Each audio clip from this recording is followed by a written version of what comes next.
18 months into the confrontation with Russia, the European Union continues to stand up to Putin's aggression in Ukraine. Now, at a summit in Riga, Latvia, the EU announced a $2 billion loan for the financially strapped Kiev government. It's a major move to help a country that is not part of the EU. 6 former Soviet nations attended the summit. While it's seen as a show of solidarity against Russian bullying, these countries vary in their degree of commitment. And that could play a role in the coming months as the EU wrestles with the overbearing Russian bear.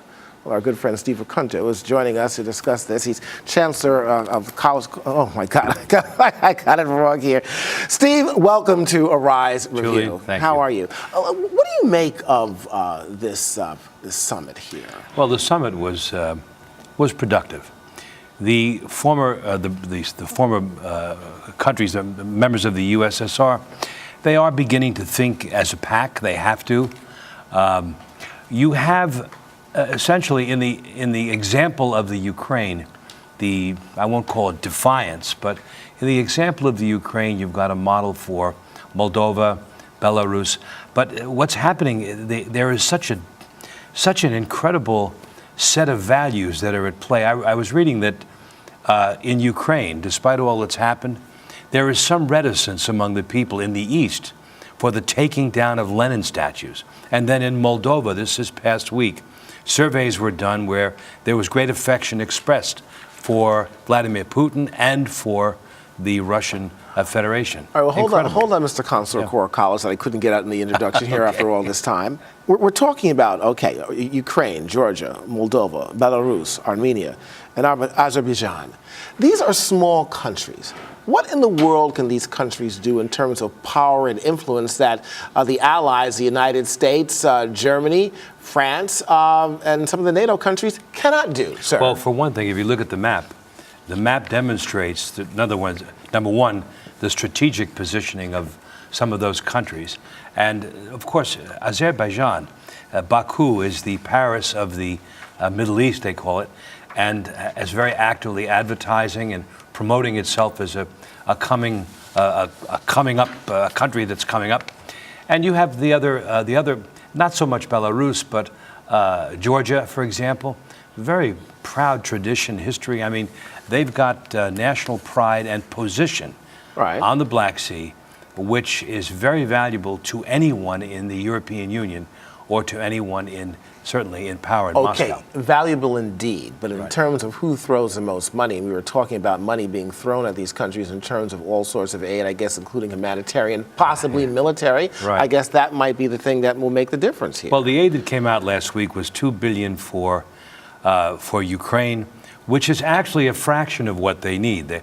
The country is in dire straits economically, and $2 billion, while it's a ponderous number to us normal human beings, is actually for that country a fraction of what they require. But it's a good symbol, actually. Here's one word: deny, deny, deny. We've heard that in so many factors. Of course, plenty of social ones that we won't talk about right now. But of course, the Ukrainians captured 2 rebels, and they're claiming that they're Russian soldiers. Of course, Putin is denying it once again.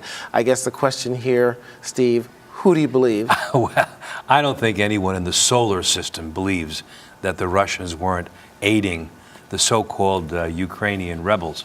But I don't think that's a big revelation. I think, of course, there have to be the usual denials. Going back to Casablanca, deny it, get the usual suspects. But that isn't really. I don't think that's as big a bit of news as what's coming out of Lithuania right now. That's amazing. They are actually laying cable to Sweden to diminish the dependency upon Russian energy. They have a pipeline a gas pipeline coming in because of the exploitation because of Gazprom, which is the Russian gas provider's exploitation. You have, by the way, another, in that same breath, I'm skipping around a little bit.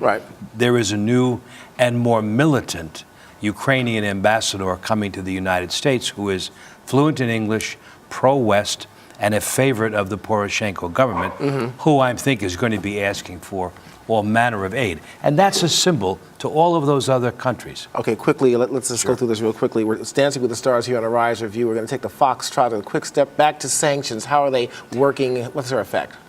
After the meetings with Merkel and the other meetings, basically the lightening of sanctions is coming about. They had their effect, and the effect was as bad on European Union countries in some ways as it was on Russia. All right, good enough. I just got tripped up there by that sharp suit you have on, Steve Acunto, as always. Thank you for joining us. Two more payments, it's mine. Got it. Thank you.